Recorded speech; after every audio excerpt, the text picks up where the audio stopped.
예, 김대기 선생입니다.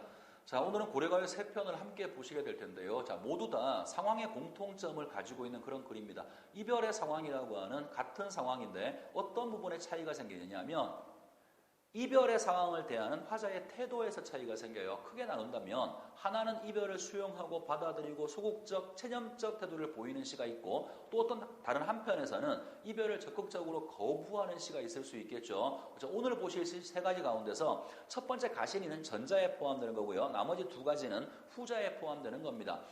학교 시험이나 혹은 다른 시험에서 범위에 이 셋 중에 하나만 포함된다고 하더라도 이 3가지는 어떤 형식으로든 비교해서 출제하는 시험 문제가 굉장히 많이 출제가 되니까 이 기회에 3가지를 함께 공부하시고 어떤 차이점이 있는지 봐두시는 것도 도움이 되지 않을까 싶습니다. 자, 우선 첫 번째 나와 있는 가시리부터 먼저 설명을 드리도록 하겠습니다.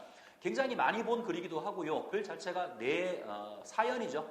워낙 짧은 글이기 때문에 내용도 별로 어렵지가 않습니다. 다만 이 글을 설명하기 전에 미리 하나 말씀드릴 게 하나가 있는데요. 우리 이전에 공무도화가 같이 공부하신 적이 있습니다. 님이여 물을 건너지 마시오. 기억나죠? 자, 그 시에서 화자가 어떤 태도를 보였는지 한번 생각해 볼까요? 님이 지금 물에 빠져 죽었죠. 슬픔, 한. 근데 나 혼자 지금 참으면서 어이없고 슬퍼만 하고 있는 거죠. 아무런 행동을 하지 못하죠. 만류하지 못하죠. 적극적 모습을 보이는 것이 아니라 소극적, 체념적 모습을 보이는 화자의 모습을 공무도화가에서 공부를 해본 적이 있습니다. 그래서 우리가 보통 그러한 문학 속에 등장하는 여성 화자 가운데서 한의 정서, 인고의 태도 혹은 소극적, 체념적 태도를 가지고 있는 그러한 여성 화자를 전통적 여인상이라고 보통 부르는 경우가 있는데 지금 우리가 보려고 하는 가시리도 공무도화가가 보여줬던 그러한 화자의 모습이 그대로 이어지고 있다라고 보시면 돼요. 자, 이별의 상황에서 님한테 한마디도 하지 못하고 그냥 눈물만 흘리면서 소극적인 태도를 보여주는 화자의 모습을 요 글 속에서 보시게 될 겁니다. 그런데 이러한 화자의 모습은 우리 문학사에서 굉장히 흔하게 보는 겁니다. 고전문학을 공부하시다가 보면 이별의 상황이 주어지고 화자가 여성이야. 그렇다면 거의 대부분의 글들에서 지금 보시는 가시리와 같은 이 글 속에 등장하는 화자와 같은 모습을 보시게 될 거고요. 이러한 전통적 여인상 혹은 소극적 여인상의 모습은 언제까지 이어지냐면 현대 지금도 이어지고 있어요. 예를 들어서 김소월의 시 가운데서 진달래꽃 알고 계시죠? 나보기 역겨워 가실 때에는 이별의 상황 말없이 고이 보내 들이오리다. 그냥 수용하고 체념하고 소극적인 태도만 보여주는 것. 그래서 이걸 지금 보시는 가시리 속에 등장하는 화자의 모습이 현대시까지 계속 이어지고 있고 이런 화자의 모습은 단편적으로 특정한 시에만 나오는 게 아니라 우리 고전을 통해서 계속해서 하나의 명맥으로 이어오는 우리 어떤 시가 문학 속을 대표하는 화자의 그런 모습을 지금 보시는 가시리를 통해서 보시게 될 겁니다. 자, 내용은 굉장히 간단합니다. 첫 번째 1년부터 읽어보도록 할게요. 자, 가시리 있고 나나는 여음구입니다. 좋은 구 빼도 상관없어요. 해석할 때는 집어넣는 게 아닙니다. 자, 가십니까? 버리고 가십니까? 1년은 지금 이별의 상황에서 님한테 나를 버리고 가는 거냐? 이별을 확인하고 있는 거죠. 자, 별로 할 얘기 없고요. 2연 가보죠.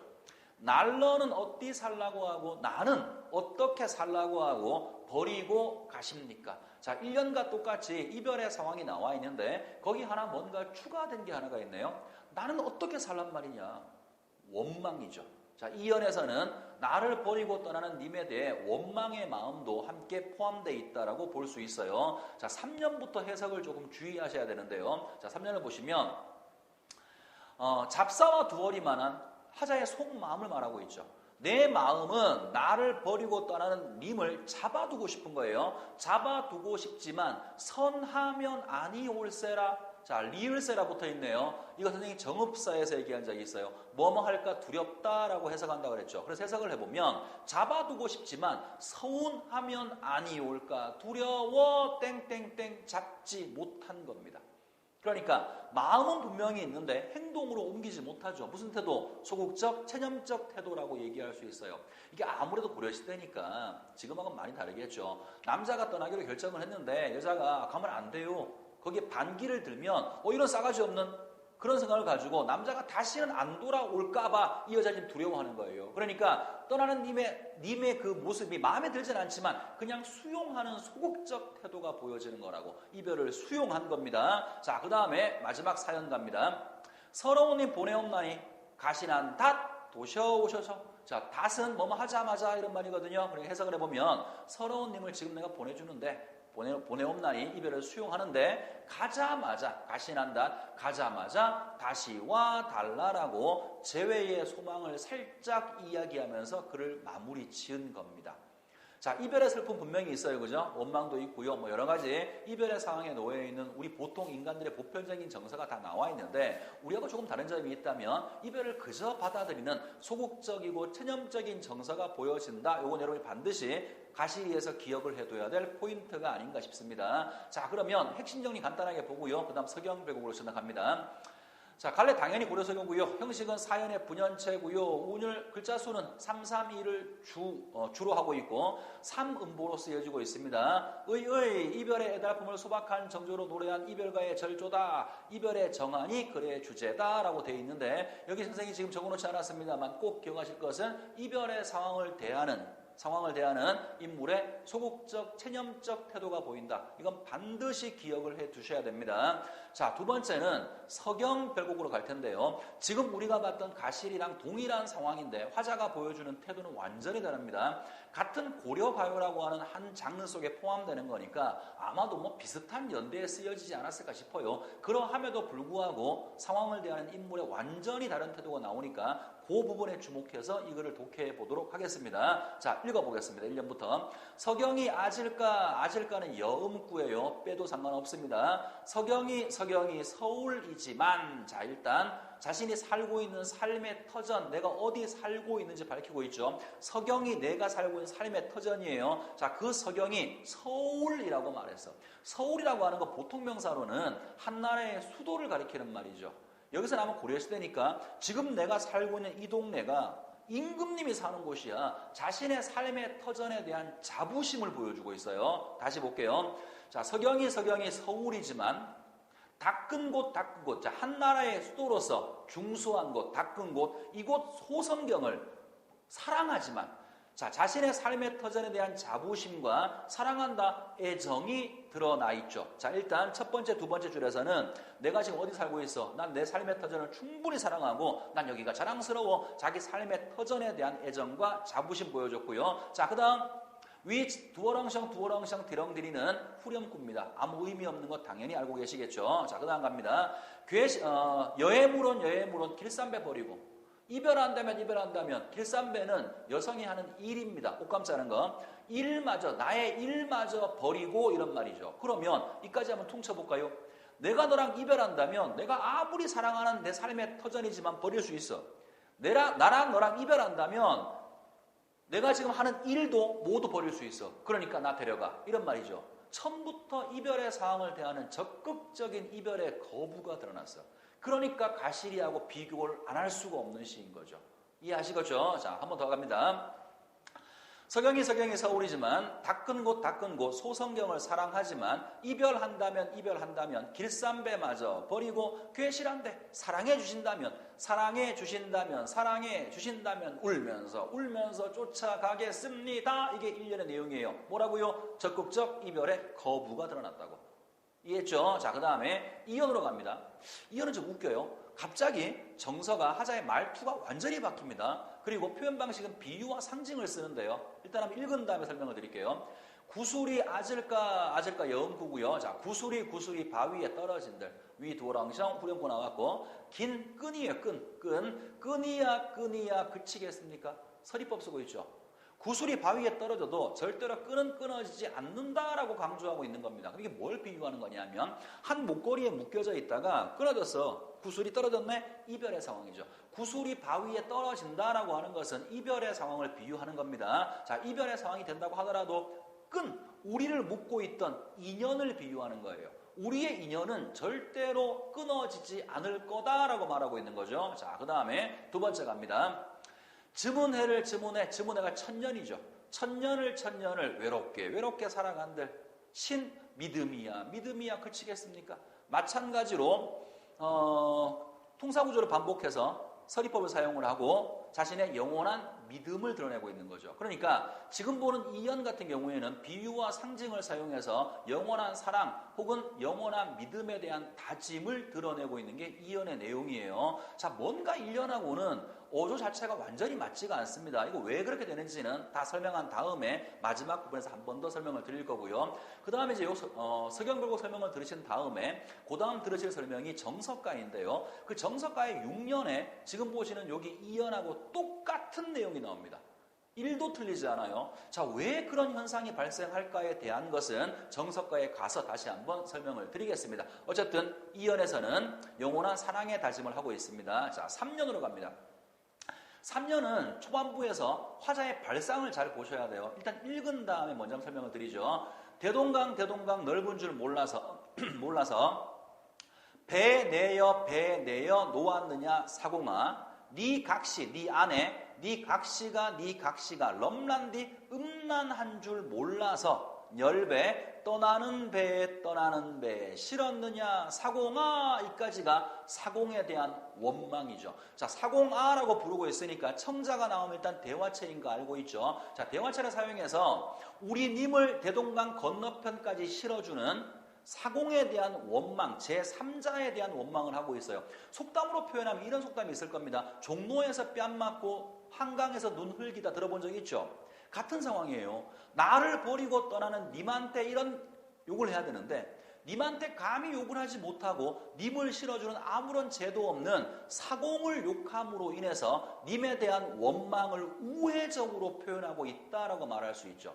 해석은 이런 겁니다. 자, 다시 한번 보세요. 다시 해석해 볼게요. 대동강 넓은 줄 몰라서 배를 내어 놓았느냐 사공아 네 각시가 음란한 줄 몰라서 무슨 말이냐면 네 마누라가 음란해 지금 집에서 네가 없는 사이에 다른 남자랑 바람 피고 있다라고 지금 말하는 거예요. 아무 죄도 없는 얘한테 네 아내가 지금 집에서 다른 남자랑 바람 피고 있는데 그거나 막지 쓸데없이 왜 떠나는 배에다가 우리 님을 실었느냐라고 사공을 원망하는 거라고. 다시 말하지만 표면상으로는 사공을 원망하는 것이지만 실제로 우회적으로는 떠나는 님에 대한 원망을 제3자한테 하고 있는 거예요. 발상을 잘 봐두실 필요가 있습니다. 자, 마지막 두 줄 보겠습니다. 대동강 건너편 꽃을 배 타면 꺾을 것이다. 누가? 님이. 자, 대동강 건너편 꽃이 있어. 뭘 비유할까요? 다른 여자를 비유하는 거예요. 대동강 건너편에 다른 여자가 있을 텐데 우리님은 배를 타자마자 건너자마자 나랑 이별하자마자 딴 여자랑 만날 거야 라고 님에 대한 불신감을 드러내고 있는 거죠. 다른 시에서는 쉽게 찾아보기 어려운 그러한 하자의 정서를 지금 보고 있는 겁니다. 자, 그러면 이쯤 되고 나면 한번 정리한 다음에 이상한 거 하나 얘기해 볼게요. 1년에서 적극적 이별을 거부해서 난 다 버릴 수 있어 이렇게 얘기했잖아. 갑자기 2년에서 사랑해 이렇게 말했죠. 3년에 갑자기 나쁜 놈 이렇게 말하고 있잖아. 뭔가 이게 연결이 안 돼. 왜 이렇게 일관성이 없을까? 여기에 대한 설명을 하려고 하는 겁니다. 왜 이 시가 이렇게 일관성이 없지? 몇 가지 설명이 있어요. 첫 번째는 어떤 설명이 가능하냐면 이게 구비문학의 특징이라는 거지. 기록문학이라면 처음 딱 쓸 때부터 제대로 쓰고 퇴고해서 딱 하나의 어떤 틀을 만들어 놓을 텐데 구비문학이라고 하는 것은 시간이 흘러가면서 작품 내용이 추가되고 빠지고 하는 과정에서 결론적으로 이렇게 전체적으로 어울리지 않는 정서가 이렇게 배열되어 있어. 그러니까 이거는 구비문학이 보여주는 일반적인 특징으로 설명할 수 있어. 이게 하나가 있어요. 두 번째는 어떻게 설명하냐면 그게 아니라 화자가 교체되는 거라고 보는 거예요. 첫 번째 1년에서는 여성화자가 적극적으로 이별을 거부해. 그러니까 2년에서는 떠나는 님이 남성화자가 아니야. 우리 헤어지지만 우리의 사랑은 영원할 거야. 위로하는 거죠. 다시 3년에서는 웃기지만 너 못 믿어. 여성화자가 하는 말. 그래서 님과 하자가 서로 대화의 형식으로 이야기를 진행하기 때문에 각각의 내용이 뭔가 잘 연결이 안 된다 이렇게 보는 사람들도 있고요. 또 어떤 분들은 이건 좀 말이 안 돼 보이는데 어떻게 말하는 사람들이 있냐면 여성들의 복잡한 심리를 보여주고 있다라고 말하는 사람도 있어. 이별하면 안 돼. 아니야 괜찮아. 나쁜 새끼. 뭐 이런 식으로 그때그때 달라지는 여성의 복잡한 심리를 보여준다라고 말하는 경우도 있습니다만 조금 좀 무리한 얘기 같기도 하죠. 어쨌든 간에 연결되지 않는 이유는 여러분 2개 정도 기억하시면 돼요. 구비문학의 특징이기 때문에 그렇다. 두 번째, 화자가 달라진다는 견해가 있다라는 겁니다. 이렇게 해서 일단 서경별곡 하나 봤고요. 아까 봤던 가실이랑 뭐가 다른지 분명히 아시겠죠. 동일한 상황이지만 상황을 대하는 화자의 태도에서 분명한 차이가 보입니다. 자, 핵심 정리 한번 볼게요. 형식 3년의 분연체 후렴구 당연히 있고요. 성격은 이별의 노래, 남녀 상렬지사. 남녀 상렬지사 선생이 고려가요의 일반적인 특징할 때 언급했었죠. 남자와 여자가 서로 보면 열받는 이야기, 쉽게 말해서 사랑 이야기를 담고 있다 이런 말이고요. 자, 표현법은 반복법, 비유법, 서리법, 생각보다 다양한 수사법이 사용됐네요.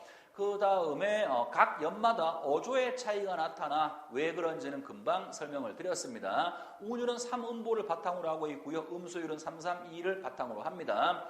주제는 이별의 정한이라고 되어 있고요. 자, 잠깐 볼게요. 첫 번째, 청산배곡과 더불어서 문학성이 뛰어난 작품, 다시 말해서 고려가요를 대표하는 글이라고 말할 수 있어요. 그 다음에 두 번째, 이어는 내용상 정석가의 6년과 유사하다. 요거는 유사한 게 아니고 똑같아요. 설명은 정석가 설명할 때 그때 가서 설명을 드리도록 하겠습니다. 어쨌든 지금까지 또 이별의 상황에서 적극적 거부의 모습을 보이고 있는 여성 하자가 등장하는 서경별곡을 하나 보셨어요. 자, 마지막으로 이제 정석가로 갑니다. 정석가는 정석이 악기의 이름이라고 알려져 있어요. 가끔 음악책 같은 데 보면 초등학교 때 이렇게 뭐 치타, 우리 전통 악기들 보면 뭐 이렇게 설명을 잘 못하겠다. 돌 같은 거 매달아 놓고 이렇게 두드리는 거 이렇게 본 적이 있어요. 실로폰처럼 본 적이 있을 거예요. 그건 아마 정석이라고 부르는 모양입니다. 그래서 여기 정석가라고 하는 것 자체가 정확히는 알 수 없지만, 누구도 정확히는 알 수 없어요. 알 수 없지만 아마 이게 악기를 이렇게 부르는 게 아닐까라고 추측은 합니다. 자, 1년부터 먼저 볼 텐데요.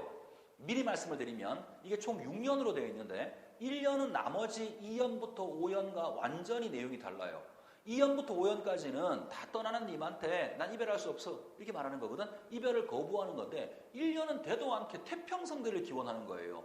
뭔가 이상하죠. 그래서 어떻게 설명을 하냐면 1년은 원래 정석가가 만들어질 때는 이게 없었어. 그런데 후대에 궁중잔치에 기록하기 위해서 한글로 기록하는 과정에서, 조선시대에 와서 한글로 기록하는 과정에서 그때 후대에 첨가되었을 거다라고 추측되는 게 지금부터 보실 1년의 내용이 됩니다. 자, 해석을 해볼게요. 딩하도라, 징이여 돌이여 당금 지금에 있습니다. 딩하도라 지금에 있습니다. 뭔 소리일까? 의역을 해봅시다. 지금 악기 소리가 난다라는 말이겠죠. 그죠? 지금이 태평성대입니다. 이런 말인 것 같아요. 태평성대입니다. 자, 그 다음 선왕성대에 놀고 싶습니다. 선왕성대, 태평성대랑 같은 말로 보시면 돼요. 태평성대에 살고 싶습니다. 이런 말이니까 1년은 볼 것도 없네요. 태평성대에 대한 기원입니다. 내용 아시면 돼요. 태평성대에 대한 기원을 하고 있는 것이고 나머지 내용과 어울리지 않아. 왜? 후대에 첨가됐으니까. 1년 끝. 자, 2년으로 갑니다. 2년부터 5년까지는 소재만 바뀌고 같은 내용이 계속 반복이 될 거예요. 하나만 제대로 공부해놓고 나면 나머지는 간단하게 해결될 겁니다. 자, 일단 2년부터 읽어보죠. 삭삭이 세모래 별해 나나는 여음꾼이니까 빼도 상관없고요. 해석하겠습니다. 삭삭이는 사각사각 소리나다 이런 말이에요. 사각사각 소리가 나는 새모래, 가는 모래 벼랑에. 자, 다시 사각사각 소리가 나는 가는 모래 벼랑에 구운 밤 닷대를 심습니다. 자, 멀쩡한 밤도 아니고요. 다 구운 밤을, 군밤 닷대를 심습니다. 그 밤 위에 우미도다 싹이 나야. 그 밤 위에 우미도다 싹이 나야. 어떤 상황? 불가능한 상황이죠. 불가능하잖아. 좋은 땅도 아니고 모래벼랑에다가 그냥 밤도 아니고 이미 다 구워버린 밤을 심는다고 한들 거기 싹이 난다라고 하는 건 불가능한 거죠. 여기까지 구운 밤을 통해서 불가능한 상황을 제시한 겁니다. 자, 그 다음 봅시다. 싹이 나야 유덕하신 님과 여외와 지어이다 이별하겠습니다 라고 말하고 있는 거예요. 이런 불가능한 상황이 되어야만 난 너랑 이별할 거야. 무슨 말이냐? 난 절대 너랑 이별하지 않을 거야 라고 하는 이별의 거부를 드러내고 있는 거죠. 발상을 잘 보셔야 돼요. 직접적으로 난 너 못 보내줘 이렇게 말하는 게 아니죠. 난 너 보내줄 텐데 이런 상황이 되면 너 보내줄 거야. 근데 그 상황이 도저히 일어날 수 없는 역설적인 상황이야. 결과적으로는 이별할 수 없다라고 하는 이별의 거부를 드러내고 있고요. 자, 제일 마지막 줄에 유덕하신 님과 이별하겠습니다. 덕 있는 님과 이별하겠습니다. 겉으로 표현은 이별하겠다고 말하지만 이 사람의 속마음이 어떤지 우리 이미 알죠. 절대 이별할 생각이 없어. 겉으로 표현된 거 하자의 의도가 일치하지 않을 때 무슨 법? 반어법이 사용이 된 거예요. 수사법으로는 반어법을 쓰고 있는 겁니다. 자, 일단 이연에서는 구운 밤이라는 소재를 통해서 불가능한 상황을 설정을 하고 이별을 거부하는 모습을 드러냈어요. 자, 3년 갑니다. 똑같은 내용일 거예요. 3년. 옥으로 연꽃을 만듭니다. 자, 옥연꽃이야. 살아있는 연꽃이 아니라 옥으로 만든 연꽃이에요. 옥으로 연꽃을 만듭니다. 옥으로 연꽃을 새깁니다. 바위 위에 접을 붙입니다.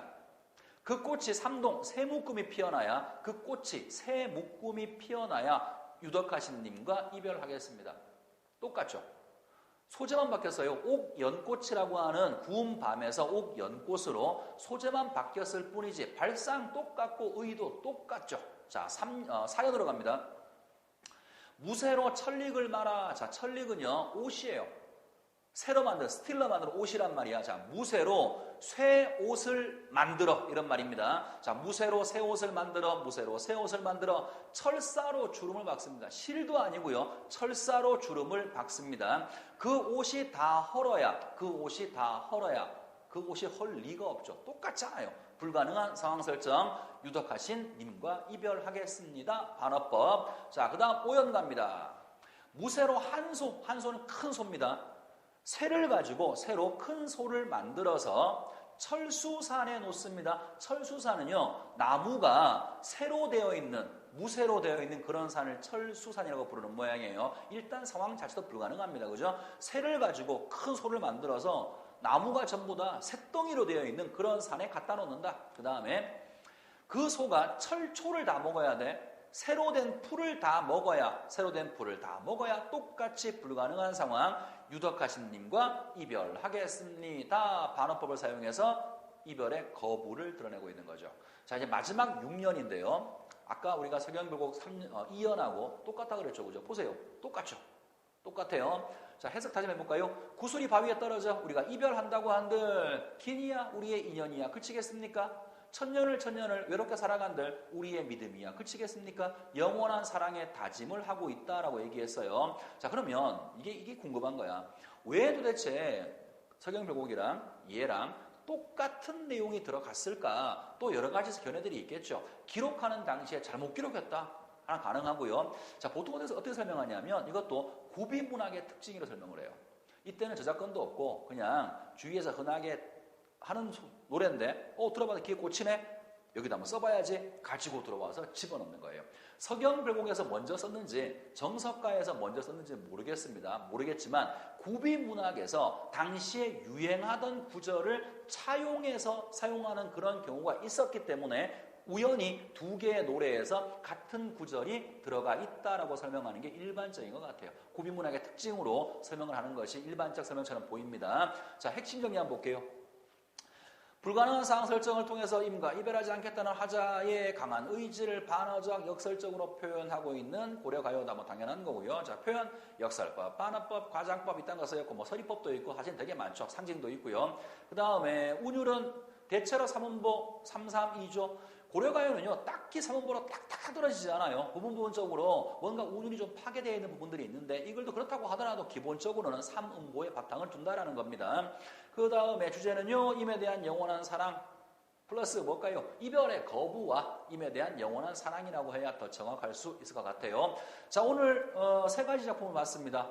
어렵지 않은 것들이죠. 항상 공부할 때 글쎄 모르겠어요. 어떤 것들은 개별적으로 봐야 될 것도 분명히 있습니다만 또 어떤 것들은 함께 묶어서 공부하는 게 훨씬 더 효율적인 게 있을 수 있어요. 오늘 지금 공부한 세 작품은 함께 묶어서 공부하시는 걸 적극 추천해 드립니다. 자, 수고하셨고요. 다음 시간에 만나겠습니다. 고생했습니다.